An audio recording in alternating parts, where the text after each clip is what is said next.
over the toilet storage. Just got it in, just cut it open. Got the instructions here, got my helper ready to rock and roll. How long is it gonna take? Do I need tools? Let's find out. First things first, get all the parts out and sorted. Make sure everything is here. You got the little hardware bag. I don't know if it comes with tools. It looks like it does come with some tools in here. I will let you know if I opted to get my drill or any other electric tools. Okay, so this took me 25 minutes to build. And that actually does include me going and getting my electric drill. You don't need the electric drill. It does come with the tools you need.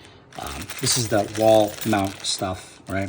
But there's just a lot of bolts on the side all the way up that I thought it would be a little bit faster if I just got my drill. But that's it.